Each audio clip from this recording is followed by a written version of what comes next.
Hello, everyone. Good afternoon. Good morning. My name is Hillary Stevens. I'm the Coastal Resilience Manager here at Restore America's Estuaries, and I'd like to welcome you to our September 2021 webinar. We are happily celebrating National Estuaries Week this week. I know that's a highlight of everyone's calendar. And in honor of that, we are welcoming 3 expert speakers from the NOAA Restoration Center to talk about projects that they are implementing. And I'd like to just briefly introduce our speakers and Restore America's Estuaries.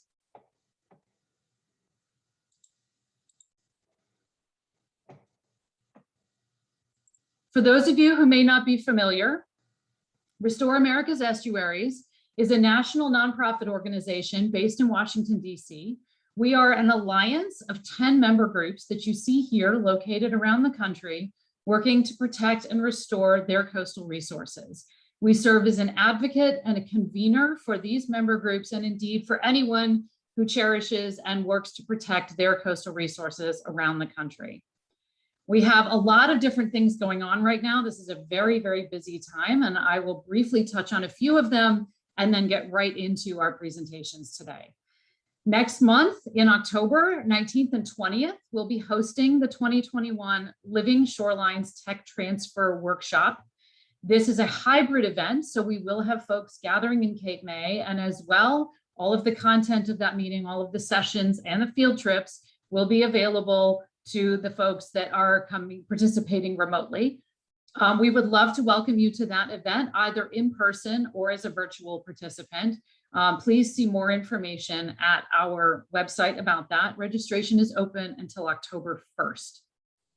We are also looking ahead to our next biennial summit, which will be in December 2022 in New Orleans. Please stay tuned for more information as that comes out, but make sure to hold a spot on your calendar, and we look forward to seeing you then. If any of the events and projects that you hear about today inspire you to work more to protect and restore your shorelines, your coastal resources in your neck of the woods, I encourage you to check out the Coastal Restoration Toolkit at restoreyourcoast.org. It is a wonderful website with a lot of resources to help you understand the different things that you'll need to think about if you want to undertake a project in your area. There are lots of regional and locally specific projects highlighted, lots of information about how to go about finding partners and what to think about with permitting. It's a great resource, so I encourage you to check that out. And without any further ado, let me introduce our presenters today.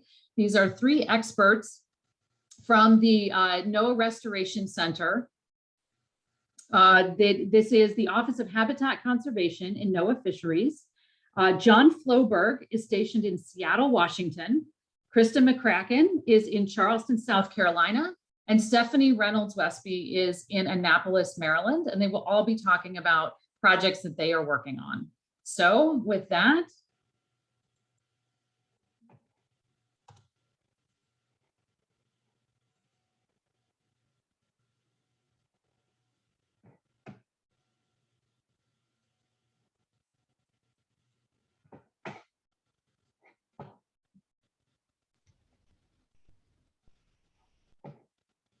let me introduce Allison Hammer. Hi, my name is Allison Hammer, and I oversee strategic partnerships and communications for the Office of Habitat Conservation in NOAA Fisheries. And first, I want to thank Ray for hosting NOAA today as part of their webinar series. And Ray has been one of our longstanding partners, and we really appreciate this opportunity. I also want to thank everyone who is joining us today, and hopefully you'll learn something new about NOAA's habitat restoration work. We are really excited to share highlights from 3 projects in different estuaries across the country as part of National Estuaries Week. Next slide. But first, before you hear about these interesting projects, I'd like to provide a quick overview of who we are. The Office of Habitat Conservation sits in NOAA Fisheries and has 3 main divisions: protection, the Restoration Center, and one focused on the Chesapeake Bay. We protect and restore habitat to sustain fisheries, recover protected species, and increase the resilience of coastal ecosystems and communities. We have about 180 people, and about half are sitting outside of our headquarters, which is in Silver Spring, Maryland. The nature of our work is very collaborative within NOAA and externally with partners. And our NOAA Restoration Center works with a national network of partners to leverage funding, provide on-the-ground technical assistance, and develop high-quality habitat restoration projects throughout the country. We also provide funding opportunities for restoration through the Community-Based Restoration Program and the Great Lakes Restoration Initiative. And we expect both of those competitions to be open this fall. We also work with partners to restore habitat through other programs that you might have heard of, like the Damage Assessment, Remediation, and Restoration Program, or DARRP, our Deepwater Horizon program, and through the Coastal Wetland Planning, Protection, and Restoration Act, which focuses on wetland restoration in Louisiana. So today's presenters will highlight our different types of work in iconic estuaries, Puget Sound, Cape Fear, and Chesapeake Bay. And at the end, we'll share some resources about how to learn more about NOAA's efforts, and we'll answer some questions. So here's our first presenter, John Floberg, and he'll be focusing on his work in Washington State. Thanks, Allison. Thanks, Hillary and Ray, for hosting the presentation, and everybody for being here, and for inviting NOAA to present today. As you heard, NOAA's Restoration Center implements large-scale habitat restoration projects throughout the country. And in the Pacific Northwest, through our community-based restoration program, which Allison mentioned, our large-scale restoration projects, like the ones I'll show today, frequently involve reconnecting floodplains with their rivers in order to recover NOAA Trust resources, including Pacific salmon, which I'll cover today. Smith Island is a good representation of the kind of restoration we do in the Pacific Northwest. Next slide. So here's an overview of some of the major rivers and floodplains draining into Puget Sound. You can see we're looking at an oblique view, looking east at the eastern edge of Puget Sound, shown here in this locator map in the lower right. You can see that red oval. That shows that area that we're looking. And here today, as we celebrate National Estuaries Week, we need to recognize, why are we doing estuary restoration in the first place? Well, the answer lies in the estuaries themselves that occupy the river mouths. You can see the Skagit, the Stillaguamish, the Snohomish running north to south in Puget Sound. This is about over 50% of the freshwater entering Puget Sound. This is where fresh saltwater meet, and we have that rich bounty of the ecosystem and human communities that depend on them. And if oceans are said to be the lungs of the earth, then estuaries with the rise and fall of the tides are where you can see them breathe life. And so why are we restoring estuaries? Here in the Pacific Northwest, we're doing a lot of our estuary restoration because we know our salmon are in deep trouble, and we've known it for a long time.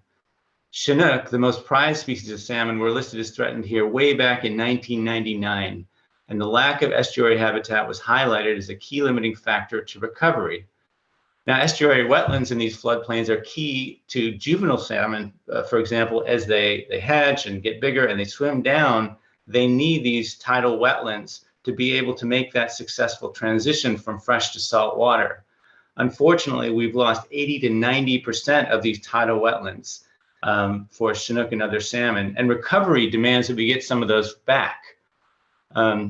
We've lost them because, as I mentioned, river deltas are also some of the most dynamic and thriving human communities, and in the case of Washington, some of the most productive farmland in the world. Unfortunately, much of the farmland and other properties in the floodplain at these river mouths you can see here are subtidal and reliant on a complex system of dike and drainage infrastructure.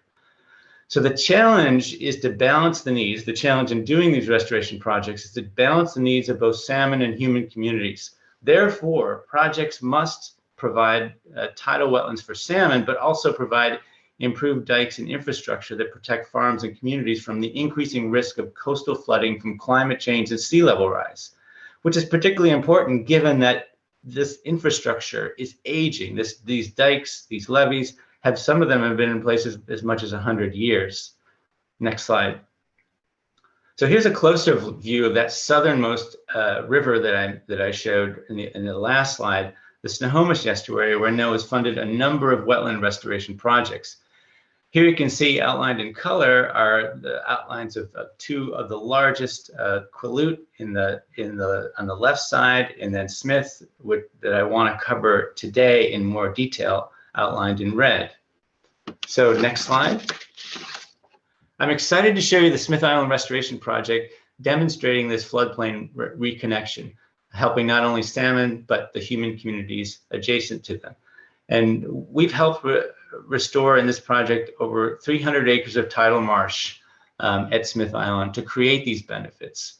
And here in the slide at the lower left, you can see all of our partners, an amazing array of partners. The Tulalip tribe and governmental and nonprofit partners. We frequently work with many partners to accomplish such big projects. And finally, see the white caps of those Cascade Mountains towering over the town of Everett, where we have the Snohomish Estuary. That's a lot of stored water that flows down and can threaten communities in the floodplain. So let's next go to a Google Earth flyover of the Smith Island site, starting from Puget Sound, way up above, and that marker showing Seattle. And we'll click the play button if we haven't already. It's in the lower left there. There we go. And now let's, oops, well, I think we're zooming ahead 2 slides. Let's go back to the last slide. No, back, we're going forward instead. Now let's click that play button. There's the play button, yeah. Now just let it go. And we're gonna zoom in, first of all, to the Everett watershed, the Snohomish River watershed, and see the north and the south forks flowing west to Everett, which is a city just a half-hour drive north from Seattle. And now let's zoom into the town of Everett, which, as I mentioned, is just adjacent to the Snohomish Estuary, to the Smith Island site, just 2 miles away from downtown. And we'll outline it in orange, showing Everett there, and then orange for the site boundary. And now let's zoom into Smith Island. And as we do, let's use the magic of Google Earth to go back in time to 2015, prior to the restoration project. Now this is diked wetland that had been used for farms since the 1930s. And the restoration project is simple. This is the blue dike that was holding that water back. Let's create a red dike, set back from the blue dike, punch holes in the blue dike, and let the water in. And so now let's continue around clockwise and move forward in time to showing the 2020 breach and providing 326 acres of habitat that were unavailable until recently for juvenile salmon to be able to make that transition. And then the flood control benefit right next to the city of Everett, 1,200 acre feet, even at the lowest tidal regimes. And then finally, that setback dike. This is a far cry from the farmer's dike that was there before it, 3 feet higher. We're talking a state-of-the-art post-Katrina level dike, protecting not only the city of Everett, but as you can see, I-5 in the foreground. So now let's go to the next slide, where we can click on that play button again and let it go. This is basically Smith Island, courtesy of Snohomish County Public Works and Whitney Hassett UAV cinematography, showing the major breach, and there are many other breaches, but this sort of gives an idea, a real view of that breadth of life. These tidal wetlands restored go so far beyond just acre feet of storage. These tidal and wet restoration projects calm the river, especially important in storm surges. They slow the flow, they trap sediment and wood to create whole ecosystems just to gain a little bit more of what's been lost. And Smith Island is a powerhouse for young salmon, where young salmon are growing 10 to 15% larger here than the adjacent sloughs. And it's awesome doing this work a stone's throw away from I-5, you can see in the upper left there, in the city of Everett. And there's that state-of-the-art dike there, you can see in an arc in your slide. So now the next slide, you can see a series of restoration projects or potential projects. This is a different view, but you can see Quileute, that the project I showed in the northernmost part, that was done in 2015. Smith Island in 2018, which I just covered. That yellow piece right to the right of Smith, that was 2019. And now, next slide. If we concentrate on the lower three and then look south, next slide. NOAA has funded a feasibility study for these. These are forward-looking projects. They haven't been done yet, but I'm happy to report that Senator Maria Cantwell has proposed $5 million in funding for Spencer Island to do restoration there. And just last Friday, there was a site tour with Representative Larson's staff to look at Spencer Island. And at the end of the month, Snohomish County is looking at Diking District 6, which is the far part of the slide, for an additional feasibility study to be funded to explore ways of creating tidal wetlands and better flood protection structures there. So that's my presentation, and I would like to now pass it along to Krista McCracken, my NOAA colleague in South Carolina.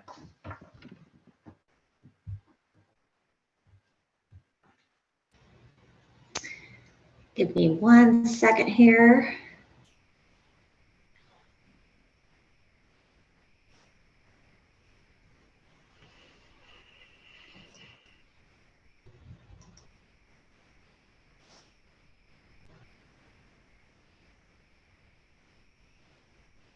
Okay. I think you can see my slides. I don't know if someone is unmuted. I'm hearing a little echo. We can see your slides just fine if you'd like to go ahead. Okay, great. Thank you. So yes, thanks for having me. Again, my name is Krista McCracken, and I sit in Charleston, South Carolina. And most of my work is focused on restoration that is coming out of case settlements related to oil spills and chemical releases. So I'll be focusing most of this presentation on restoration associated with the Kerr-McGee case settlement in Navassa, North Carolina, which is a small community on the Cape Fear right next to Wilmington, which is a big port city in North Carolina. So I'm going to start just with a little bit of an introduction of the Cape Fear watershed. This is the largest river basin in the state of North Carolina. Just to orient you, you'll see that little inset map that shows the state of North Carolina. Wilmington is down here, our big port city, and the area in blue is the lower Cape Fear watershed. This is the tidally influenced portion, and this is where we do most of our work. But this river basin is really special, and what makes it so unique is that the South Atlantic region of the country, and when I say South Atlantic, I'm talking about North Carolina, South Carolina, Georgia, and portions of Florida, we still have very large tracts of high quality habitat intact. And so if you were to take a paddle down the Cape Fear River, at most points, it is like stepping back in time. We have beautiful habitat, high biodiversity. You will see 2,000-year-old cypress trees, lots of fish and wildlife, a number of NOAA trust species, including the endangered short-nosed and Atlantic sturgeon. A little bit more on the Cape Fear Basin. It has 6,100 miles of tributaries, flows through 27 counties, and holds 25% of the state's population. So this watershed is really a microcosm of the global environmental concerns that we face today. So the Cape Fear is impacted by climate change, sea level rise, toxic pollution due to a number of industrial sites along the river. There are water quality concerns associated with both the toxic pollution, but also large agricultural practices in the state. And then there is this constant threat of habitat conversion and development as our coastal populations continue to increase exponentially. So the Office of Habitat Conservation has been interested in this estuary and system for a number of years and has invested a lot of resources here. In 2011, NOAA initiated the Cape Fear River Partnership. which was initially focused on fish passage, but it has really broadened to take a more watershed approach and has over 30 partnering entities. This is a very active partnership in the area. The Cape Fear was also selected to be a pilot project for the National Fish and Wildlife Foundation resilience assessments. And NOAA's Restoration Center has funded a number of community restoration projects through our community-based restoration program. But I am going to be focused on projects related to the Damage Assessment, Remediation, and Restoration program, also called DARRP. So I do not want to get into the weeds on this particular program, but I did want to bring up a few main points. This program is looking at natural resources injured from oil spills or chemical releases. Our goal is to restore these injured resources and the services that they provide. And we go through an injury assessment process, which defines what needs to be restored and how much restoration needs to take place to compensate the public fully. We work as a trustee council, and that is to reach settlement and then to move forward and identify projects on the ground. And this requires a lot of partnering with the public and different entities to kind of design and implement these projects. So the Kerr-McGee case is a creosote wood treatment facility in Navassa, North Carolina. And so on this map, just to orient you, again, Wilmington is down here, this kind of coastal port city. And on this right section of the aerial, you can see Wilmington. This is the Cape Fear River running along here, the Brunswick River, which flows into the Cape Fear. And right on the other side of these rivers is Navassa. And so this is where this wood treatment facility was. In 2010, it was designated a Superfund site. In 2014, settlement was reached. This was actually a global settlement, but for this particular site, we received $23 million for restoration to benthic habitat. So the injury that was identified was benthic habitat, and this allowed us to kind of look at a wide array of restoration alternatives. So we looked at everything from oyster restoration, oyster reef creation, intertidal freshwater marsh restoration. We looked at acquisition and protection, along with some water quality projects. So in 2020 is when we released our phase 1 restoration plan. And this plan identified 10 restoration projects. And those are what we are going to talk about now. So this map is just kind of laying out our project sites. And let's see here, sorry, I lost my mouse for a second. Okay, so this area along the coast, again, is Wilmington. This is the Cape Fear Estuary along here. And the red triangle is showing you where the Kerr-McGee site is. That's right in Navassa. So we do try to select projects and prioritize projects that are in close proximity to where most of the impacts have been felt.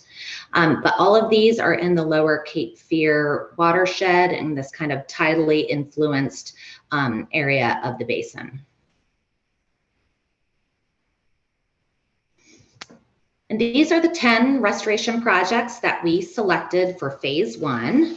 And I definitely cannot go into all of these, but I do want to highlight a couple here before moving on to some more in-depth about a couple of them. But if I have this highlight come up, so we have these 3 projects that are highlighted in green on your screen. All 3 of these were land acquisition projects, and these were done in partnership with the Nature Conservancy and the North Carolina Coastal Land Trust.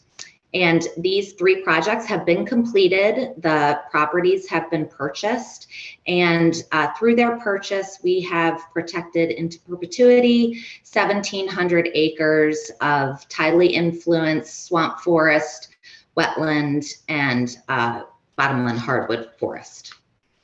So what's also great about these particular properties is that they all have connections to existing managed or protected lands. So we were trying to put together some pieces of a puzzle with this larger vision for a conservation corridor along the lower Cape Fear. And now these 4 projects that are highlighted in red, all 4 of these projects are being led by the town of Navassa, which again is the community where the Kerr-McGee site was, and certainly the community that felt the most impacts from the chemical releases there. So the trustee council worked with the town and other partners to develop projects that both met our restoration objectives to restore benthic habitat, but also that served the community's needs associated with stormwater, flooding issues, and public access. So we're really excited to see these projects get off the ground. Most of these are kind of just getting implemented, early phases. So now I was going to talk about just a couple other projects from this phase 1. This first one, this is Alligator Creek. It's a hydrologic restoration project on Eagle Island. So this aerial is showing you again all the way on the right. This is Wilmington, that large port city. This is the Cape Fear River right here. The Brunswick is on the other side of Eagle Island, which is this large kind of marsh forested wetland area. And Alligator Creek runs across Eagle Island, and this project aims to restore the main channel of Alligator Creek along with about 2,000 linear feet of smaller order creeks. So this project is going to involve fill removal, invasive species treatments, and some native plantings. There is a large public outreach component to this. I guess I should mention there's also some rec components to this project, including trails and viewing platforms. But the vision here long-term is a restored marsh system that can be accessed by the public. This is looking to be part of a blueway. And we're hoping it can be used for public outreach to communicate the importance of intact wetland systems in the estuary. So our timeline here, this is in the engineering and design phase of the project planning. Looks like my animation got a little bit off here. I was going to show you the conceptual design for this project. Oh, there it is. Okay. So again, this is Eagle Island, and this is kind of showing the footprint of this project. But we're in engineering and design and looking for completion in 2025 with some considerable monitoring at the tail end. And then the last project I was going to talk about is the Living with Water Battleship Restoration Project. Again, this may look familiar. This is Eagle Island, Wilmington, and there's this area up here kind of flagged. This is Battleship, North Carolina. This is a very large tourist attraction in Wilmington and really for the state of North Carolina. They host over 250,000 visitors annually. And in recent years, they have been dealing with more and more frequent flooding associated with storms and just regular inundation of the area. So there is a big resilience focus to this particular project. So I can bring this is the conceptual design for this restoration project, which is both marsh and shoreline. And the highlight of this project would be this area that looks wide open is actually currently a parking lot. So this parking lot is going to be removed and tidal marsh created in its place, or restored, since it certainly used to be marsh. And then all along this property line, there is going to be the living shoreline component. So this project, again, has a big outreach component because of all the visitors. There's a lot of visibility. So we're really hoping that this is going to be a good demonstration of how habitat restoration can be a tool to build coastal resilience. Our timeline here is similar with construction probably beginning in this upcoming year, and then moving into longer term monitoring. So I'm just going to finish with some next steps just for your awareness. Again, these 10 restoration projects are part of a phase 1. We still have funds available from the settlement. And so later in 2022, we are going to kick off our phase 2 restoration planning process, at which time the trustees will be working with the public, with partners to identify additional restoration that can happen in the lower Cape Fear to restore coastal habitat. So thank you so much. I will stop sharing my screen.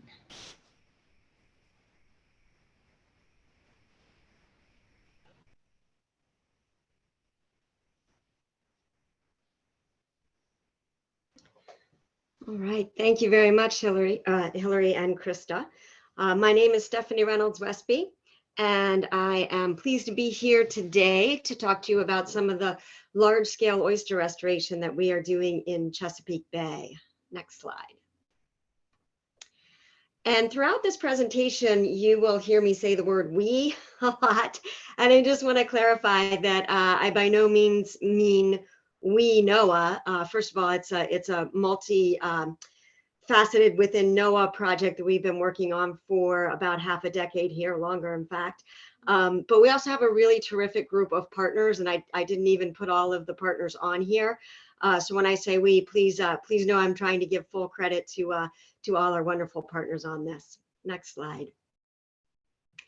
Since I know we are coming from all around the country to join this webinar today, I want to first show you where the Chesapeake Bay is. We are on the east coast of the US, about 175 miles long.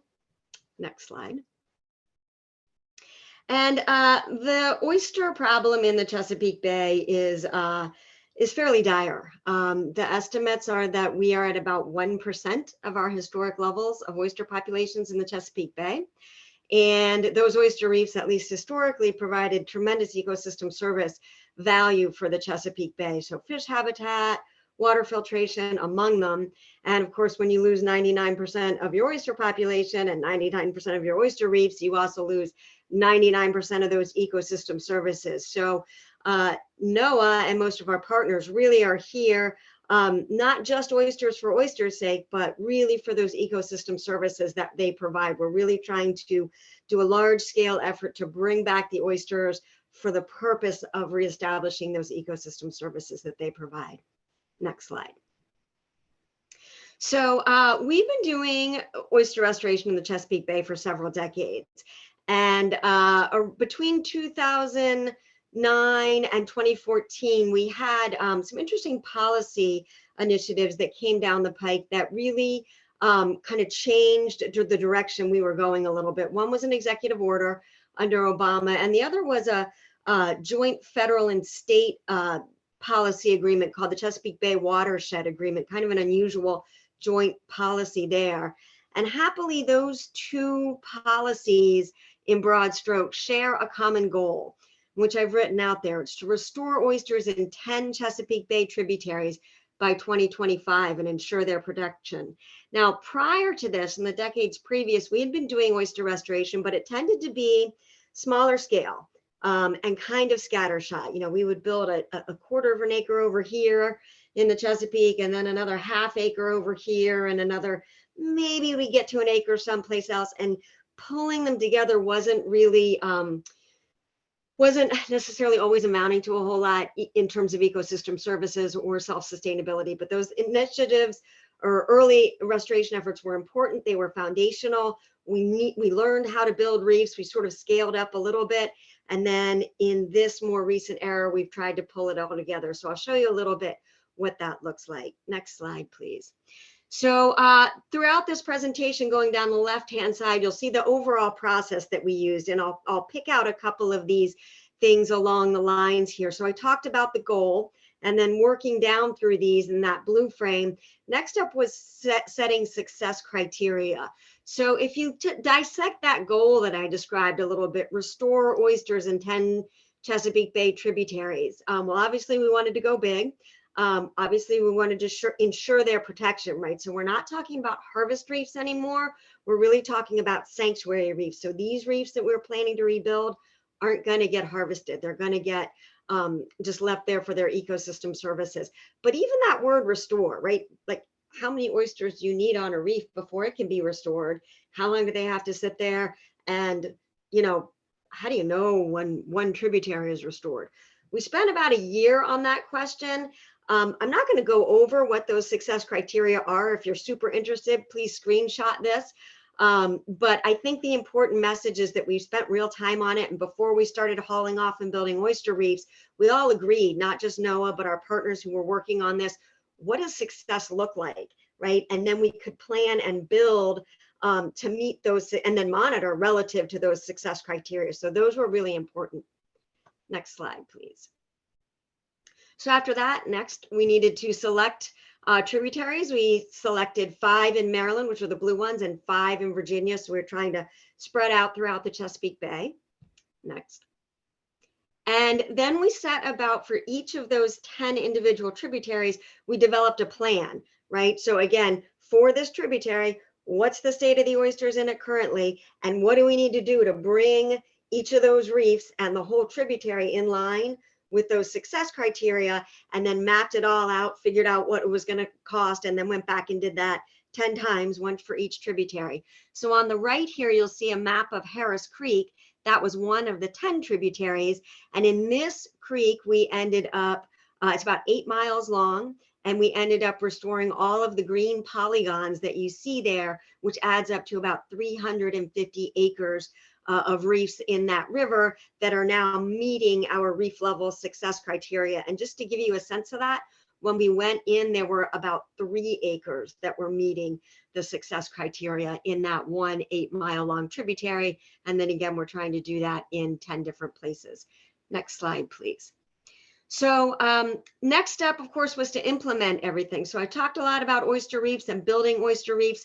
Quick slide on how we do that. So when we want to rebuild oyster reefs, at least in the Chesapeake Bay, there's 3 basic treatments that we use. And one, the first one up there where it says oyster seed only, that is if you have extant reef and the structure is pretty stable, you just need more oysters on it.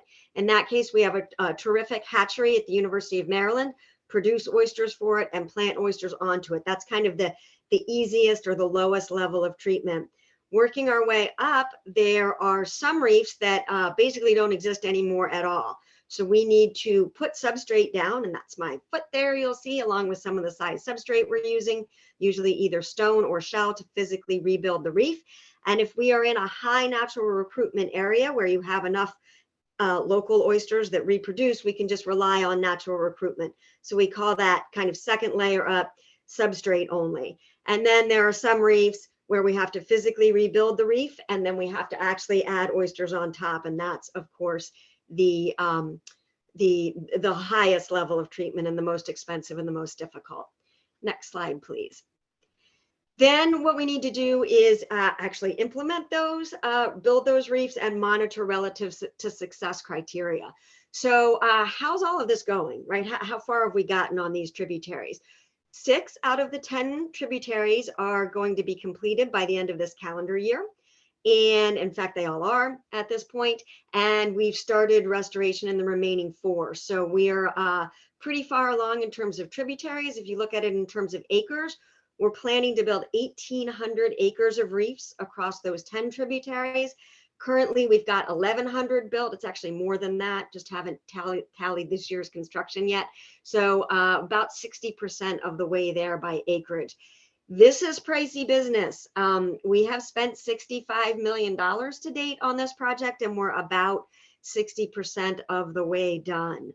And this is thought, by the way, to be the world's largest non-harvest oyster restoration project. Again, these reefs won't be harvested, they will be in sanctuary. And when we're monitoring each of these reefs, we monitor each reef's 3 years and again 6 years post-restoration. We've monitored over 700 acres of reefs to date, and virtually all but 3 acres are meeting their minimum level success criteria. So we're seeing some good success to date. Next slide, please.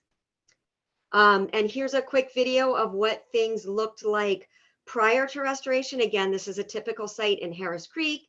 You're seeing some silt covering what used to be an oyster reef, few dead oysters sticking up. Maybe you'll see 1 or 2 live oysters, but not a whole lot of complexity here, not a whole lot of habitat value.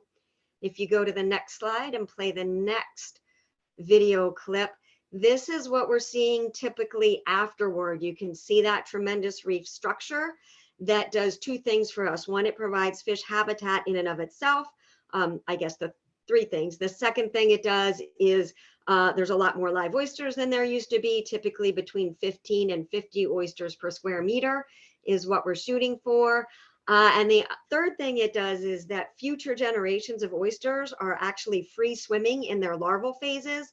So when nearby oyster reefs spawn, those free swimming oysters need hard structure in order to attach and survive. In the Chesapeake, we don't have virtually any stone. What we naturally, what we should have are oyster reefs. So this hard oyster reef structure actually allows the next generation of oysters to attach and grow as well, and hopefully become self-sustaining. Next slide, please. So it's nice to see some success, but at the end of the day, again, we're not really here oysters for oysters' sake, particularly since we're not harvesting these. What we've spent a lot of time and a lot of energy doing is trying to quantify some of these trickier ecosystem services, right? We know in broad strokes that oyster reefs can remove or sequester or bury nitrogen and phosphorus, but how much are we getting for all of this? And is the cost kind of worth it if you look at it in terms of dollars? Well, if you look at the pounds or kilograms of nitrogen and phosphorus removed there, if you're familiar with those removals, it's pretty substantial amount of nitrogen and phosphorus. Again, this is just in one of the 10 tributaries. So this speaks to 350 acres of those 1,800 acres that we're going to, that we're planning to build. This is an annual reduction and removal in nitrogen and phosphorus. So those kilograms or pound values are exciting, but most people tend to think sometimes in dollar values, right? So Harris Creek alone to date has cost $29 million to restore.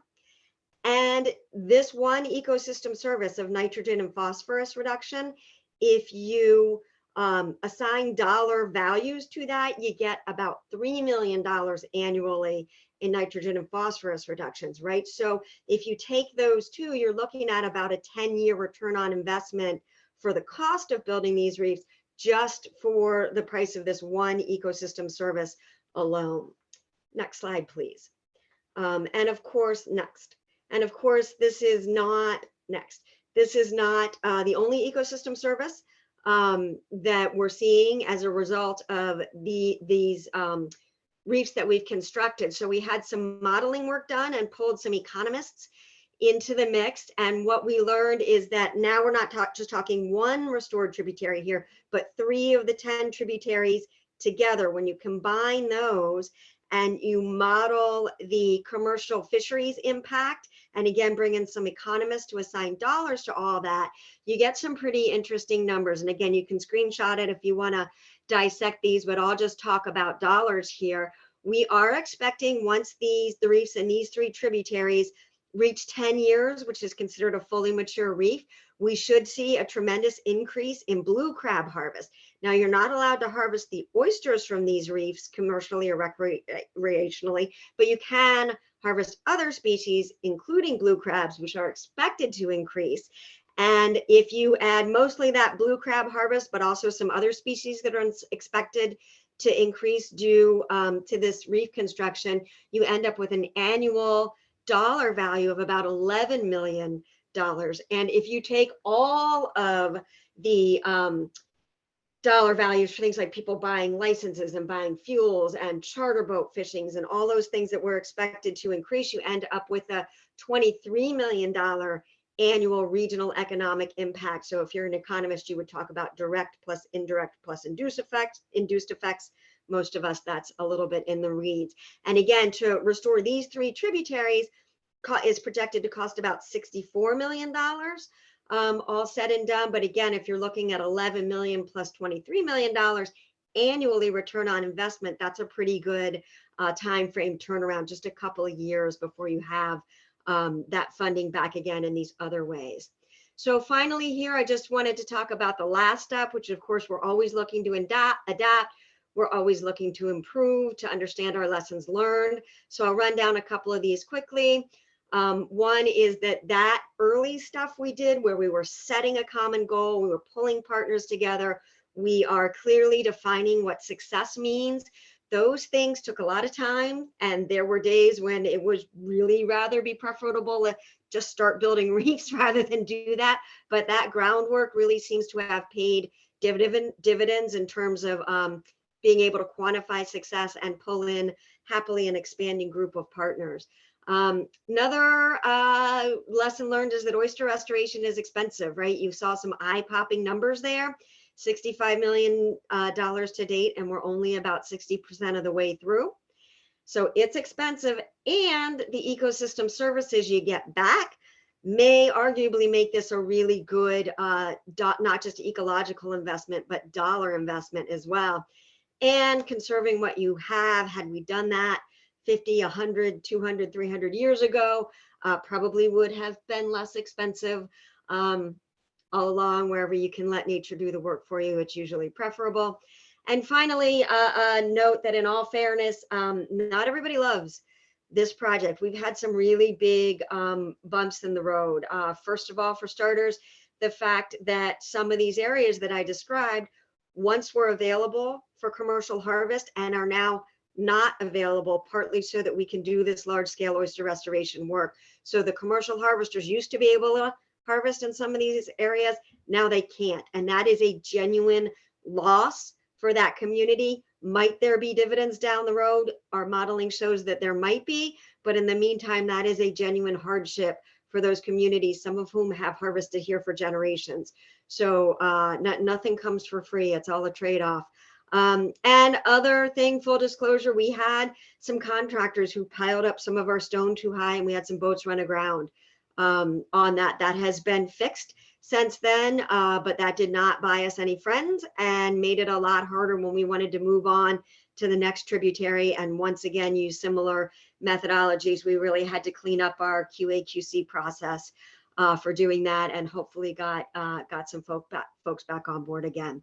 So thank you for your time and allowing me to share this. I will pass the baton back to Hillary and Allison. Thank you. Hi, everybody. I just wanted to thank all of our panelists for this great overview, and thank everyone for your time today. As you can tell, there's a lot of great information to share about each one of these projects. So this is just a snapshot. So feel free to follow up with any of our speakers for more information. But I do want to make sure you have some resources to learn more about NOAA's habitat restoration work and to help stay up to date with our funding opportunities and other news. So we have our website link here, as well as our Twitter account. And you can subscribe to our monthly newsletter, and you can access that through our website to sign up. And then definitely check out, I think you'll be really interested in our NOAA Restoration Atlas. We have about 30 years worth of habitat restoration projects in there. So it's a dynamic mapping,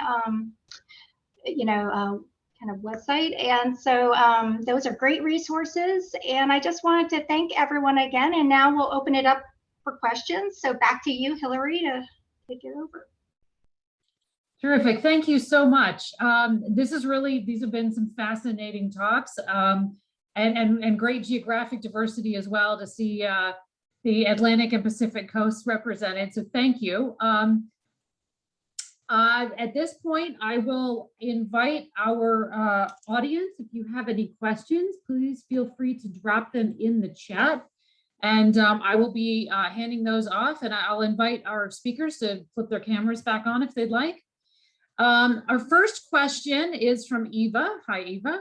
Are there requirements for the partners to, and this looks like this might be to Stephanie, to monitor the restored oyster reefs for a certain amount of time, and two, to maintain the reefs for a certain amount of time or to a certain level? and she then writes it to amend a question of monitor for how long. So this is a question about follow-up, and I can imagine particularly this is going to reflect in the costs of the project as well. Once the project has been completed, what are the monitoring and maintenance requirements? Sure. Great question. And it comes a little bit back to that pre-established success criteria, right? We planned to build to that success criteria, but then also monitor relative to it to make sure that those reefs are still functioning as they should. And right now, the monitoring requirements are to monitor 3 years post-restoration and again, 6 years post-restoration. And then after that, frankly, it drops off a bit. The idea is that we developed success criteria that said, okay, if at 6 years post-restoration, the reef is meeting this level of success criteria, then can we say it's going to be around forever? Probably not. But at least we can say the early indications are that these reefs are likely to be self-sustaining going forward. Can't guarantee it, but they're showing every sign of it. We couldn't really prescribe it indefinitely, although interestingly, the Maryland legislature, at the behest of some of our watershed partners, passed a bill that actually requires the state to monitor for a longer time frame and to ensure that the reefs are going to maintain that minimum success criteria.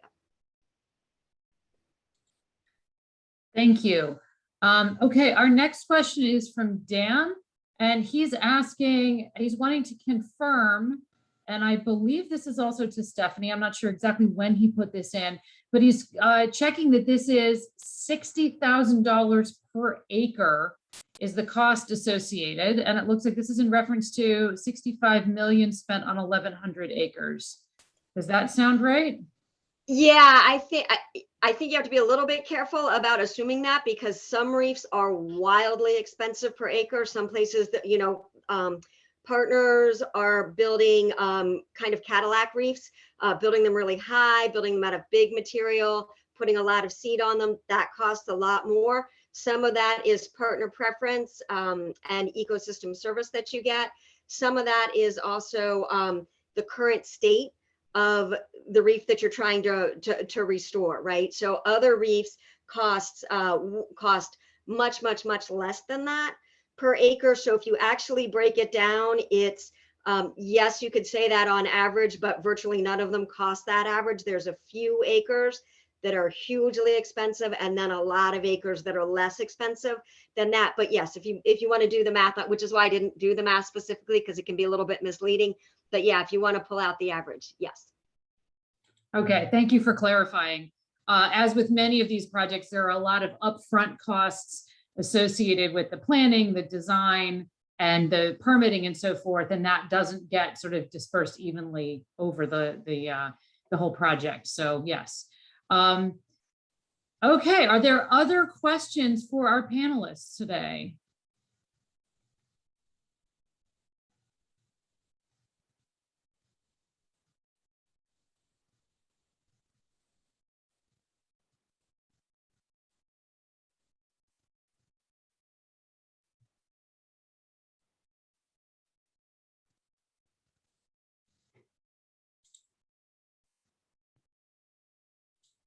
Okay, so Dan is following up, and he says with a sort of minimal approach to the restoration, would there be an average?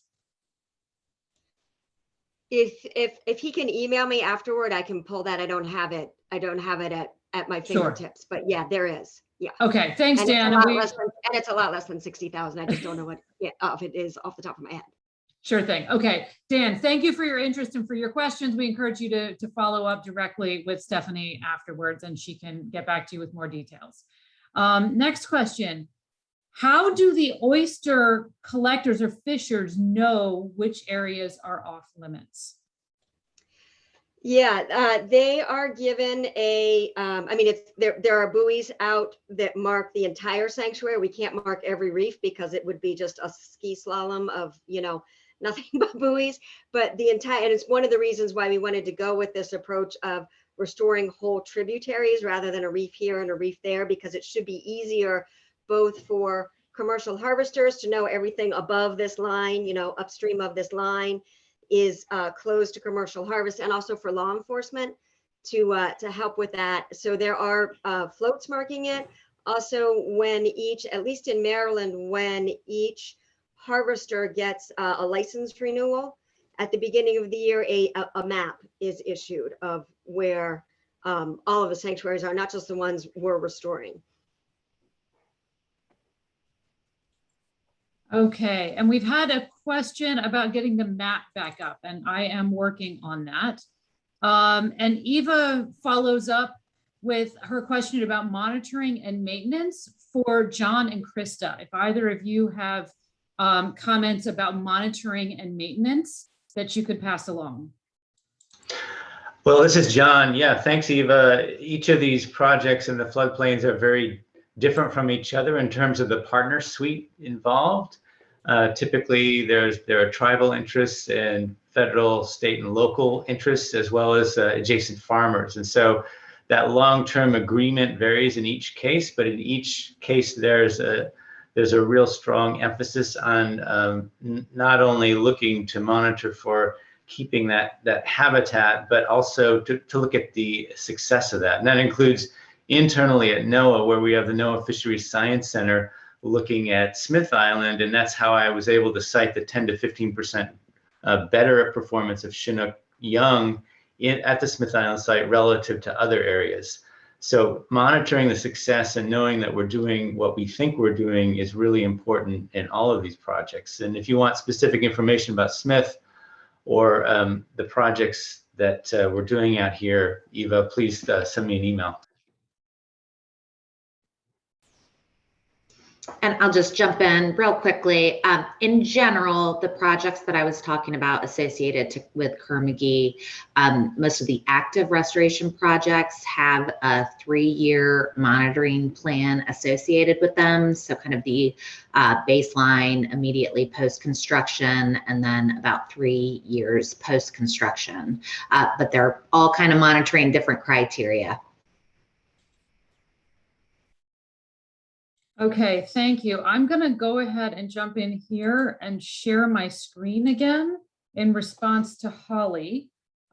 This is the map of the tributaries that Stephanie was speaking about. And she said there are 5 each in Virginia and in Maryland. And this is the map of the reefs, the projects themselves. And I will say again, this webinar has been recorded, and we will be posting that to our YouTube channel within the next few days. All participants will receive a follow-up email that should have more information about where to find that recording. So you can come back and get a look at these slides. And again, this is the previous map.